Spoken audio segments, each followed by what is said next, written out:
Hello guys, good evening to all of you. दोस्तों, हम लोग हड़प्पा सभ्यता के बारे में पढ़ने वाले हैं, जो कि फर्स्ट चैप्टर हम लोग पहले वीडियो में पढ़ चुके हैं। अब नेक्स्ट चैप्टर को पढ़ने वाले हैं।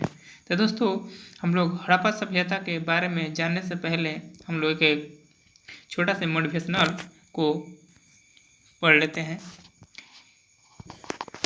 शिक्षा शिक्षा एक ऐसी वस्तु है शिक्षा एक ऐसा वस्तु है जिसे ना तो किसी को जबरदस्ती दिया जा सकता है और ना ही किसी से जबरदस्ती छीना जा सकता है। दोस्तों, अगर हमारे जीवन में अधिक से शिक्षा प्राप्त हो गया तो हमें से कोई भी छीन नहीं सकता है और हम किसी को शिक्षा जबरदस्ती नहीं दे सकते हैं। इसलिए हमारे अंदर में शिक्षा होना बहुत जरूरी है। तो चलिए अब हम अपने चैप्टर की तरफ चलते हैं। दोस्तों, हम लोग पढ़ेंगे नगर नियोजन।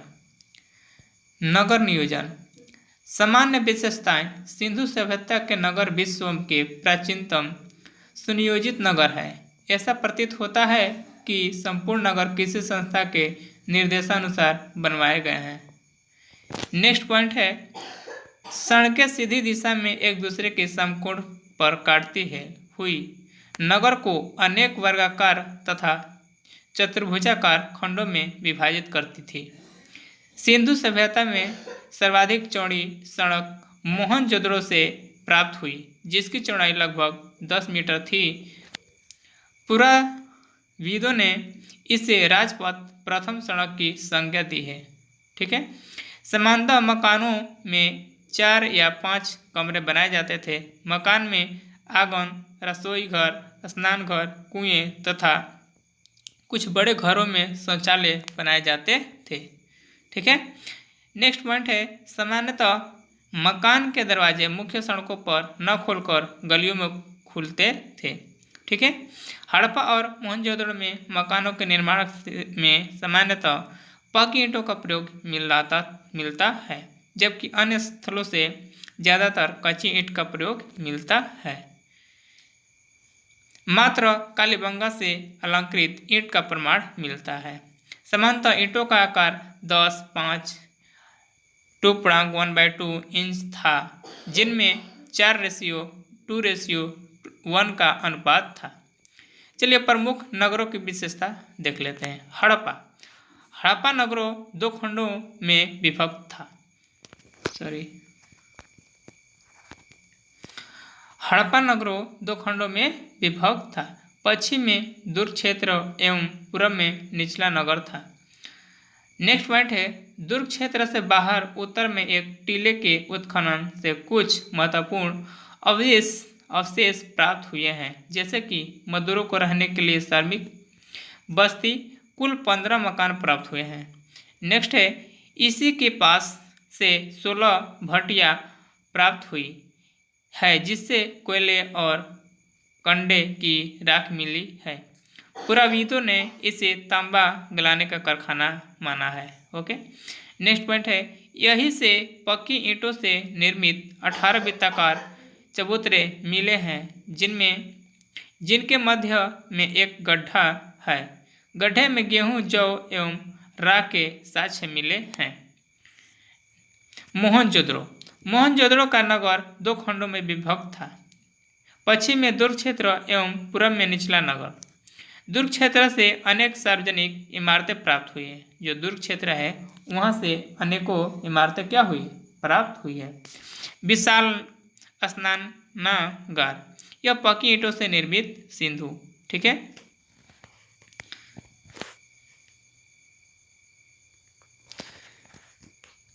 सभ्यता की सबसे सुंदर कृति है यह पूरी इमारत 180 फीट लंबी एवं 108 फीट चौड़ी है।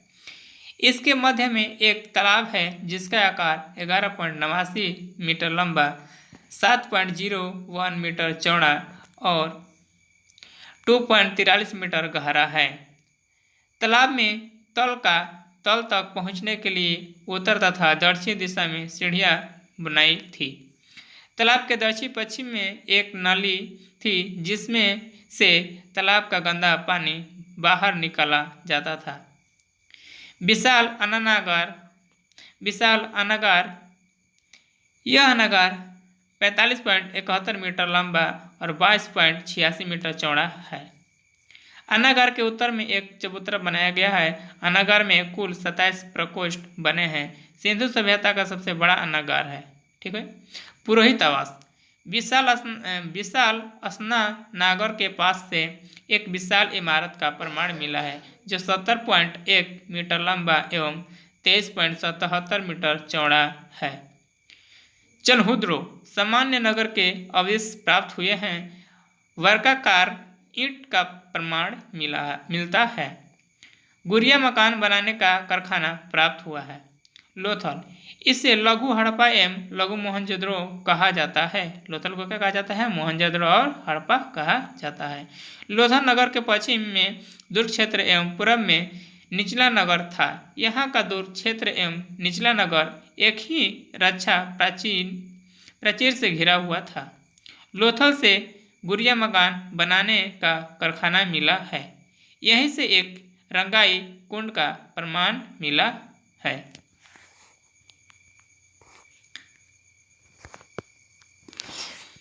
लोथल में मकान के दरवाजे मुख्य सड़कों पर खुलते थे। लोथल के निचले नगर के पूर्व में एक डाक यार्ड गोंदीवाड़ा प्राप्त हुआ है। यह पक्की ईंटों से निर्मित है। इसका आकार 218 मीटर लंबा है, 36 मीटर चौड़ा एवं 3.3 मीटर गहरा है। धौलावीरा यह भारत स्थित सिंधु सभ्यता का सबसे बड़ा नगर है। धौलावीरा जो है वो भारत सिंधु का सभ्यता का सबसे बड़ा नगर है। धौलावीरा नगर अन्य नगरों की योजना से भिन्न योजना में बसाया गया है। यहाँ से 16 जलाशयों का प्रमाण मिलता है। यहीं से स्टेडियम एवं सूचना पट का प्रमाण मिलता है। कालीबंगा यह नगर 2 खंडों में विभक्त है। पश्चिम में दुर्गा क्षेत्र एवं पूर्व में निचला नगर। यहाँ से सिंधु सभ्यता के नीचे पूर्व सैंधव संस्कृति का प्रमाण मिलता है। यहाँ का दुर्ग क्षेत्र एवं निचला नगर दोनों अलग अलग रक्षा प्राचीर से घिरा था। यहाँ के एक फर्श से अलंकृत ईंट का साक्ष्य मिलता है। यहाँ सहायताकार अग्निवेदिकाएं प्राप्त हुई है। बनावली यहाँ का दुर्ग क्षेत्र एवं निचला नगर अलग अलग नहीं है। मिट्टी का बना खिलौने के रूप में हल प्राप्त हुआ है। अग्निवेदिकाएं प्राप्त हुई है। सामाजिक जीवन सिंधु सभ्यता का समाज का स्वरूप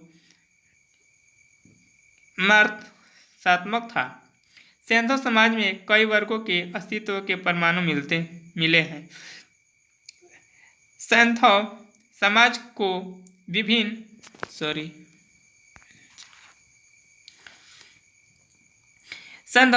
को विभिन्न वर्गों में बांटा जा सकता है।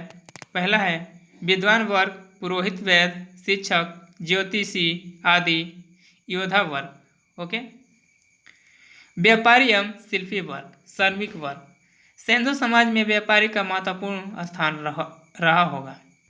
भोजन सिंधुवासी शाकाहारी तथा मांसाहारी दोनों प्रकार के भोजन करते थे। मांस, मछली, दूध का प्रयोग करते थे। औषधियों के रूप में विशालजीत समुद्र का फेन एवं नींबू का प्रयोग करते होंगे। वस्त्र सिंधु सभ्यता के किसी भी स्थल से किसी भी निर्मित वस्त्र का साक्ष्य नहीं मिला। सिंधुवासी सूती एवं ऊनी दोनों प्रकार के वस्त्र पहनते थे। मोहनजोदड़ो से चांदी की डिबिया के अंदर से लाल रंग के कपड़े का साक्ष्य प्राप्त हुआ। स्त्रियां स्कर्ट नमूना वस्त्र धारण करती थी। शाल जैसा वस्त्र भी ऊपर से धारण किया जाता था। आभूषण सिंधुवासी विभिन्न प्रकार के आभूषण का भी प्रयोग करते थे। आभूषण सोना, चांदी तथा एवं कांसे से निर्मित होते थे। इसके अतिरिक्त कीमती पत्थरों, साधारण पत्थरों, मिट्टी एवं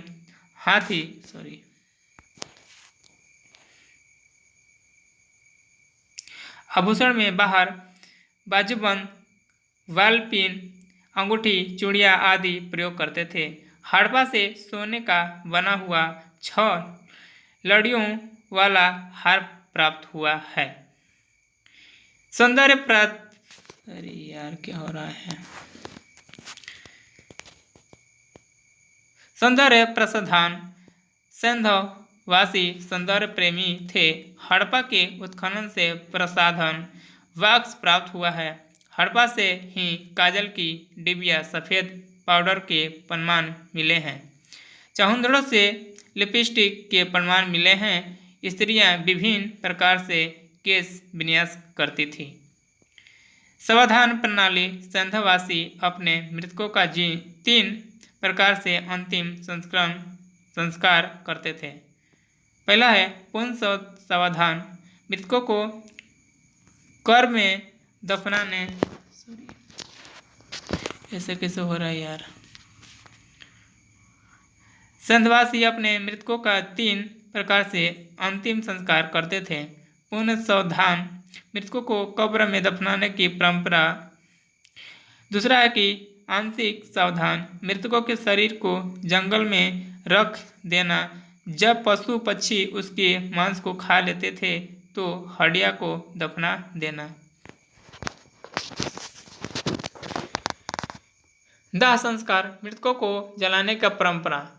सिंधु सभ्यता को स्थलों से प्राप्त साक्ष्यों के आधार पर यह निष्कर्ष निकलता है कि सैंधववासियों की लोकप्रिय सावधान प्रणाली पूर्ण सावधान थी। सैंधववासी सामान्यतः अपने मृतकों का सिर उत्तर, पैर दक्षिण में रखकर दफनाते थे। मृतक के साथ अंत्येष्टि सामग्री जैसे मृदभांड, आभूषण आदि रखते थे। कब्रों पैर की अपेक्षा सिर की ओर अधिक चौड़ी होती थी। हड़प्पा का कब्रिस्तान दुर्ग क्षेत्र के दक्षिण से प्राप्त हुआ है। हड़प्पा के कब्रिस्तान का नाम पुराविदों ने 37 रखा है। R37 रखा है। यहाँ से कुल 37 कब्रें प्राप्त हुई है। यहाँ से प्राप्त एक कब्र में मृतक को लकड़ी के ताबूत में रखकर दफनाया गया है। ऐसी परंपरा सुमेरियन सभ्यता में प्रचलित थी। लोथल का कब्रिस्तान दुर्ग क्षेत्र उत्तर पश्चिम से प्राप्त हुआ है। यहाँ से कुल 20 कब्रें प्राप्त हुई है। यहाँ से युगल सावधान के प्रांगण मिले हैं। मोहनजोदड़ो से अभी तक कब्रिस्तान का प्रमाण नहीं मिलता है। धार्मिक जीवन, सैंधववासी अपने देवी देवताओं की अनेक रूपों से पूजा करते थे। पुरुष देवता सैंधव स्थल से हमें पुरुष देवता के अनेक रूपों के अंकन का साक्ष्य मिलते हैं। मोहनजोदड़ो से प्राप्त एक मुद्रा में सिंह युक्त त्रिमुखी पुरुष देवता का चित्र अंकित है। यह योग मुद्रा में एक चौकी पर निर्बल बैठा है। देवता के दाहिने ओर एक हाथी और एक बाघ का चित्र अंकित है तथा नीचे और एक गंडा तथा एक महिष एवं चौकी के नीचे 2 हिरण के चित्र अंकित है। मार्शल महोदय ने इस चित्र को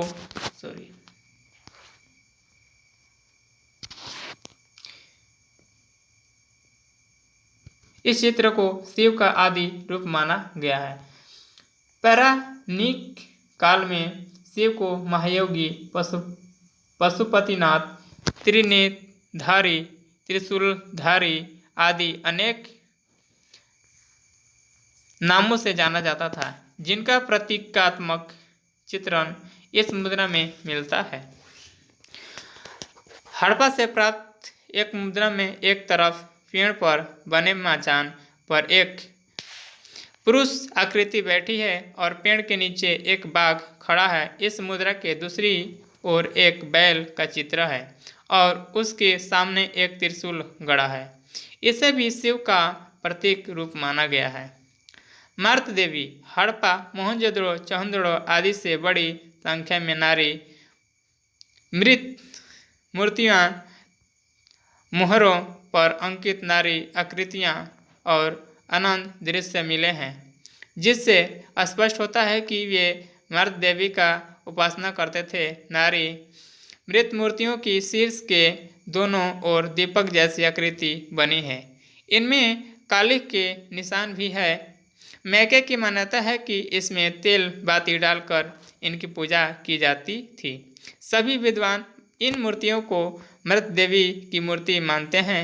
मूर्ति पूजा का सर्वप्रथम उल्लेख सेंधो सभ्यता से मिलता है।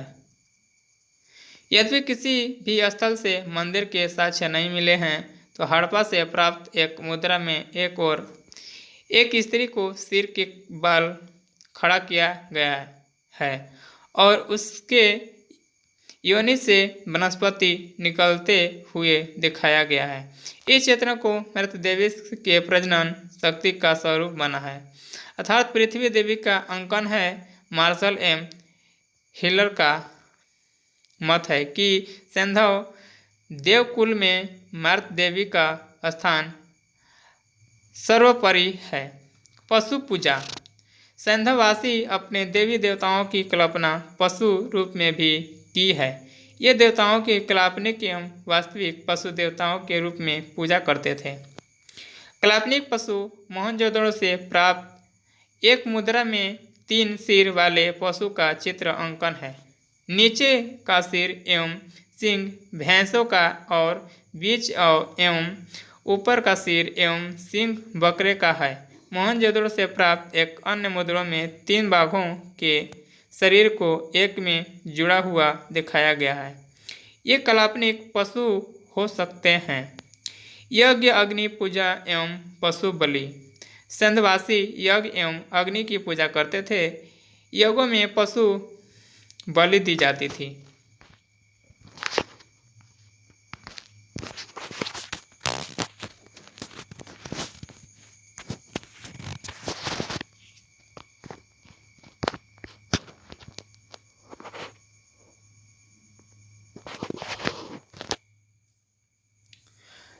लोथल कालीबंगा एवं बनावली से अग्नि वेदिकाएं मिली है, जिससे यज्ञ एवं अग्नि पूजा की पुष्टि होती है।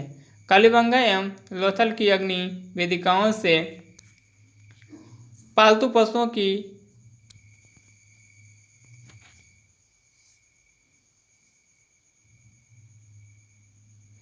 हड्डियां एवं अन्य सामग्री प्राप्त हुई है, जिससे स्पष्ट होता है कि ये पशु बलि से परिचित थे। सेंधवासी पूर्व जन्म में विश्वास करते थे, उनमें अंधविश्वास का प्रचलन था। जादू टोना आदि खूब प्रचलित थे, जिनसे बचने के लिए झाड़ फूक एवं ताबीज बांधते थे। आर्थिक जीवन। सेंधव अर्थव्यवस्था पशुपालन, सिंचित कृषि, अधिशेष उत्पादन, विभिन्न दस्तकारियों में दस्ता और अस्मित आंतरिक और विदेशी व्यापार पर आधारित है। पशुपालन। कृषि पर निर्भर होते हुए भी हड़प्पा लोग बहुत सारे पशु पालते थे। इनमें प्रमुख रूप से भेड़, बकरी, गाय, बैल, भैंसा प्रमुख है।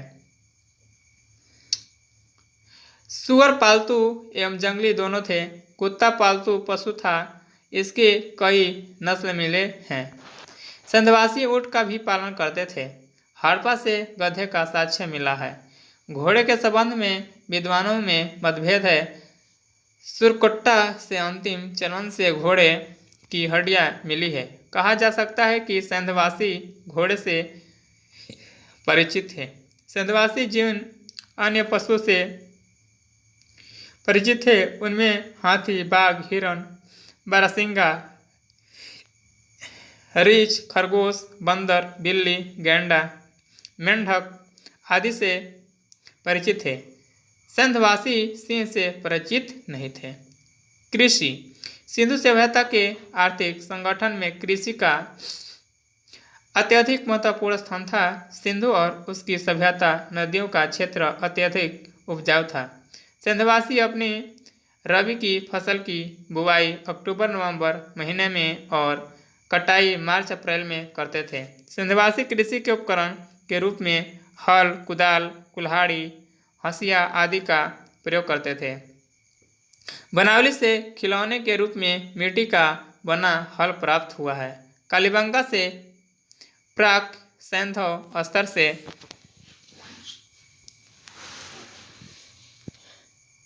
जुते हुए खेत के निशान एवं एक ही खेत में दो फसल उगाने के प्रमाण मिलते हैं। सिंधवासी प्रमुख रूप से गेहूं, जौ, चावल, बाजरा, राई, सरसों, तिल, मटर एवं कपास आदि 9 फसलों का उत्पादन करते थे। बनावली से उत्तम किस्म के जौ के साक्ष्य मिले हैं। लोथल एवं रंगपुर से चावल के साक्ष्य मिले हैं। गेहूं की 2 किस्में मिलती है, टिटिकम कम्पैक्ट बड़ा गेहूं, टिटिकम एस्फ्रिकोम छोटे दाने का गेहूं। हड़प्पा एवं मोहनजोदड़ो से 6 थारियों वाला जौ के साक्ष्य मिले हैं। सिंधवासी विश्व में कपास के प्रथम उत्पादक थे, इसलिए यूनानियों ने कपास का नाम सिंडोन सिंधवासियों की उपज रखा है। उद्योग सिंधवासी विभिन्न उद्योगों से परिचित थे। सिंधवासियों का प्रमुख उद्योग वस्त्र उद्योग था। ये सूती एवं ऊनी दोनों प्रकार के वस्त्रों का प्रयोग करते थे।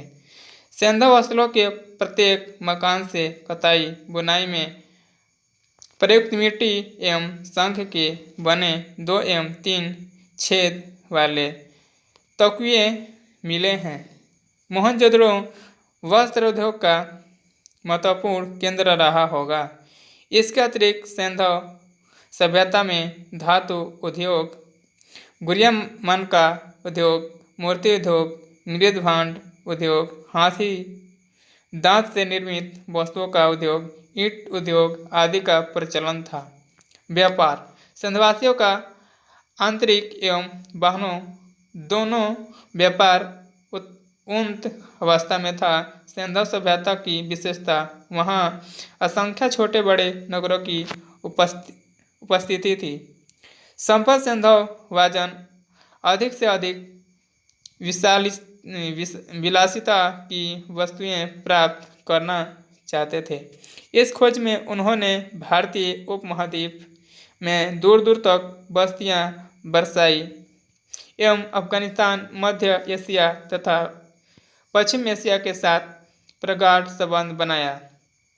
नेक्स्ट पॉइंट है, हड़प्पा सभ्यता में उद्योग विकसित अवस्था में थे, लेकिन हड़प्पा क्षेत्रों में हमें उन उद्योगों के लिए कच्चा माल उपलब्ध नहीं था। अतः सिंधवासी कच्चे माल की प्राप्ति हेतु दूर दराज की यात्राएं की। कच्चे माल की प्राप्ति व्यापार वाणिज्य कर्म का प्रथम सोपान है। दूसरे सोपान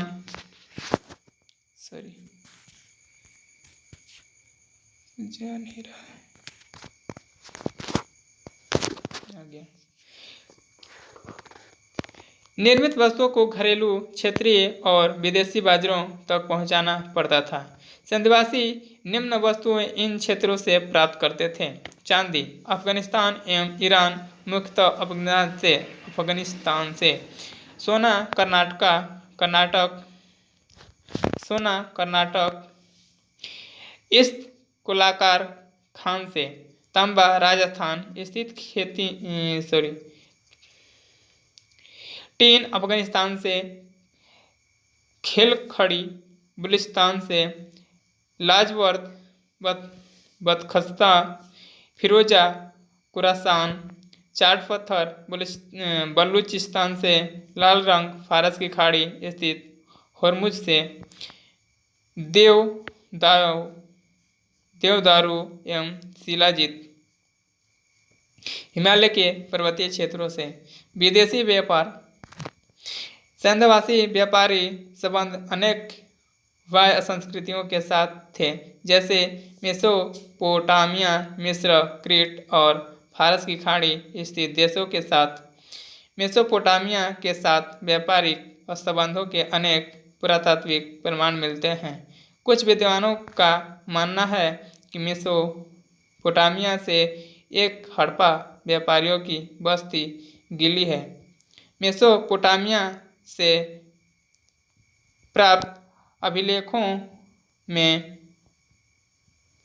दिलगुन, मगन एवं मेलुहु नामक क्षेत्रों से उल्लेख है। इन क्षेत्रों से मेसोपोटामिया लोगों के व्यापारिक संबंध के दिलुगन का समीकरण, बरेन से मगन का समीकरण, मकरान तट से एवं मेलुहल का समीकरण सैंधव क्षेत्र से किया गया है। अतः मेसोपोटामिया लोग सैंधव क्षेत्र से सूती वस्त्र, हाथी दांत से निर्मित वस्तुएं एवं कार्नेलियन पत्थर से बने मन के आयात करते थे। हड़प्पा मुद्राएं भी मेसोपोटामियाई क्षेत्रों से मिलती है। सिंधवासियों का मिश्रित फारस की खाड़ी एवं क्रीट से भी व्यापारिक संबंध थे। तो चलिए दोस्तों, अब मैं इतना ही तक एंड करता हूँ। तो अगर इस वीडियो को देखने में आपको अच्छा लगा होगा तो मेरे चैनल को जरूर सब्सक्राइब कर दीजिएगा और सब्सक्राइब कर बेल घंटी दबा दीजिएगा और लाइक करना मत भूलिएगा। Thanks, bye.